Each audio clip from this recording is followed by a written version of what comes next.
नमस्ते साथियों, मैं मनीष शर्मा एजीबी न्यूज़ में आपका स्वागत करता हूं। जैसा कि आप जानते हैं, हम समय समय पर समाज की प्रतिभाओं से आपको मिलाते हैं, उनके विचारों से आपको रूबरू करवाते हैं। इसी कड़ी में आज हमारे साथ हैं अखिल भारतीय आदिकोट ब्राह्मण समाज के पूर्व राष्ट्रीय महामंत्री मुकुट बिहारी जी। इनसे जानते हैं इन्होंने अपने कार्यकाल में क्या क्या काम किए और वर्तमान में परिवर्तन जो ये देख रहे हैं उनसे कितने सहमत है, कितना प्रसन्न है, क्या कमियाँ उनको लगती है। चलिए सर से जानते हैं। सर, आपका एजीबी न्यूज़ में बहुत बहुत स्वागत है। ऐसा है, मैं अलवर ज़िले के एक छोटे से गांव थानागाजी का रहने वाला हूं और चूँकि उस समय मिडिल तक की शिक्षा थी वहां, तो मिडिल पास करने के बाद मैं अलवर आ गया और वहां हाई स्कूल था। उस समय हाई स्कूल पास करके फिर कॉलेज में एडमिशन ले लिया। राजर्षि कॉलेज में मैंने एडमिशन लिया तो वहाँ मैंने इंटर पास किया और इंटर पास करने के बाद में चूँकि मेरे बुज़ुर्गों ने उस पुराने ज़माने में जल्दी से संबंध हो जाते थे, तो मेरे दादाजी ने बातों में संबंध कर लिया था। तो वो मेरी 55 में शादी कर दी। शादी के बाद मैं चूँकि मेरे पिताजी का देहांत मेरी 8 साल की आयु में हो चुका था और मेरे 2 बड़े भाई थे, उन्होंने मेरी शिक्षा दीक्षा का जो भी खर्चा था वो उन्होंने उठाया। और चूँकि आर्थिक स्थिति हमारी ठीक नहीं थी, तो मैंने फिर आगे पढ़ना बंद करके और अपने कहीं नौकरी करने की सोची। और मुक्तिलाल जी मोदी एमएलए थे बैराट के, उन्होंने मेरी मदद की और सरकारी सेवा में आ गया। उसी समय मैंने हमारे समाज के अंदर 5-7 अच्छे व्यक्ति, जयपुर में जब आया तो 5-7 व्यक्ति अच्छे से प्रतिष्ठित व्यक्ति थे, जैसे गोपी जी मिश्रा थे, रामचंद्र जी नाठा थे, रघुनाथ जी ठेकेदार थे, नारायण लाल जी जैमनी थे, नारायण लाल जी रसवाल थे, इससे कई अच्छे लोग थे। तो उन्होंने सबने मिलकर के हमने एक इस संस्था का प्रचार करने की और समाज का प्रगति करने की सोची। तो उसी समय एक श्याम सुंदर जी भारद्वाज थे और एक चांदनारायण जी अग्निहोत्री थे। हम तीनों चारों ने मिलकर के जीवन जागृति पत्रिका का प्रकाशन शुरू किया और उसमें अच्छे लोगों ने अपने लेख भी दिए और वो काफ़ी समय तक चलती रही। और उसके बाद में तितर-बितर हो गए लोग जो इसमें सक्रिय कार्य करते थे, तो वो काम ऐसे कैसे रह गया, अधूरा ही रह गया। उसके बावजूद भी हमने गोपीचंद जी मिश्र ने, मैंने, नारायण लाल जी तिवारी ने, नारायण लाल जी जैमनी ने राउंड लेना शुरू किया। तो जगह जगह हम गए, अलग अलग ज़िलों में जाकर के, और हमने वहाँ की संस्थाओं को जागृत किया और वहाँ आयोजन किए और जो समाज में कुरीतियाँ थी उनको बंद करने के प्रयास किए और उसमें हमको काफ़ी सफलता मिली। हमने एक सबसे बृहद आयोजन कोटा के अंदर किया। तो कोटा में बहुत लोग आए हुए थे और उन्होंने सबने भी बड़ी सक्रियता से भाग लिया और भविष्य के लिए हमको आश्वस्त किया कि हम जब भी कार्यक्रम होंगे उसमें शरीक होते रहेंगे। इस तरह से अब उसके बाद में यहाँ जयपुर में अब तो सर मोबाइल आ गया, व्हाट्सएप पर मैसेज भेज देते हैं, सब लोगों को पता लग जाता है। पहले तो ये व्यवस्थाएं नहीं थी, आपको खुद भागना पड़ता था। पहले आज के ज़माने में और पहले ज़माने में बहुत फ़र्क है। अब तो व्हाट्सएप से सूचना बता देते हैं, पहले सूचना के लिए वक्त लगता था। अब तो मोबाइल ऐसा साधन हो गया कि आप कहीं भी रह करके मोबाइल से संपर्क भी कर सकते हैं, बात भी कर सकते हैं और अपने कार्य भी निकाल सकते हैं। पहले ज़माने तो दिक्कत होती थी, बहुत दिक्कत थी पहले ज़माने में। पहले ज़माने में तो इतनी दिक्कत थी कि आदमी को संपर्क साधने के लिए कई दिन लग जाते थे। अगर आपको जाना है तो आज तो खैर घंटों की दूरी रह गई है। पहले तो कई घंटे में, अगर हमको थानागाजी से रजौर जाना था तो भी 2-2.5 घंटे लगते थे, जयपुर में तो 3-4-5 घंटे लगते थे। एक कार्यकर्ता के रूप में शुरुआत करी संगठन में। हाँ। बाद में आपको बड़ा पद भी मिला। हाँ, कब मंत्री बनाए गए आप? फिर मेरे को महामंत्री बना दिया इस समाज का और महामंत्री की हैसियत से मैंने इस संस्था को जागृत करने के लिए, इसको पुनरुत्थान करने के लिए ऐसे काम हाथ में लिए कि सबसे पहले हमने सोचा कि समाज के जो बाहर के लोग आते हैं, उनके बच्चे जो होते हैं, उनको पढ़ने करने की व्यवस्था नहीं होती थी, एक बोर्डिंग बनाई जाए। उस बोर्डिंग के लिए हमने जे से प्रयास किया। उस समय बाबूलाल जी वाजपेयी जो थे वो अध्यक्ष थे और उन्हीं के पास में सारे संस्था का कार्य रहता था।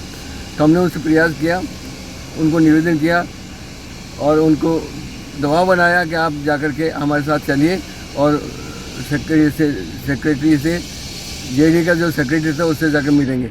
उन्होंने हमारी बात को सुन करके और हमें ज़मीन देने के लिए मंजूरी दे दी और 15,000 रुपये उसमें जमा कराने थे हमको। अब वो 15,000 रुपये मैं नहीं समझ पाता कि क्या परिस्थिति यूँ कि उन बाबूलाल जी ने उसको स्वीकार नहीं किया और वो अधूरा चल रह गया। वरना अगर आज उस समय 40-50 साल पहले की बात है, अगर उस समय वहाँ ज़मीन ले लेते हम, जबकि हमको कंसेशन रेट पर ज़मीन मिल रही थी, तो एक बोर्डिंग तैयार, समाज के सहयोग से बोर्डिंग तैयार, अकेला आदमी तो कुछ कर नहीं सकता, समाज के सहयोग से हम बनाते, बोर्डिंग बनाते, तो बाहर के या नज़दीक के जो बच्चे थे पढ़ने आते थे, जिनके रहने करने की व्यवस्था नहीं थी, कोई रिश्तेदार नहीं था, किसी का नहीं था, तो उनको हम चाहते थे कि उनको जगह प्रोवाइड होनी चाहिए ताकि वो अपने आगे पढ़ करके।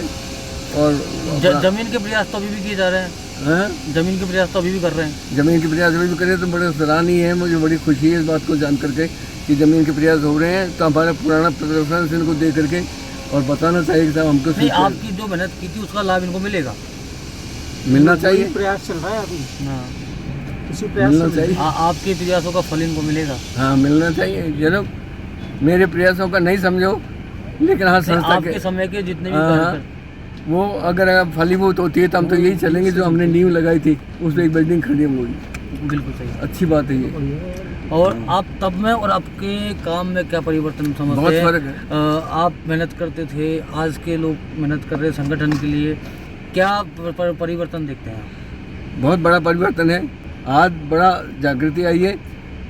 सबसे बड़ी बात तो यह है कि स्कूल शिक्षा में बच्चियां भाग ले रही हैं और अच्छी अच्छी शिक्षित बच्चियां हो रही हैं। डॉक्टर भी बनी हैं, वकील भी बनी हैं और बहुत सी ऊंचे ऊंचे पदों के अंदर सरकारी सेवाओं में हैं। अपने यहाँ के समाज के लोग जो हैं। वर्तमान कार्यकारिणी जिस प्रकार से काम कर रही है, आप इनको कुछ सुझाव देना चाहेंगे कि आगे क्या सुधार कर सकते हैं?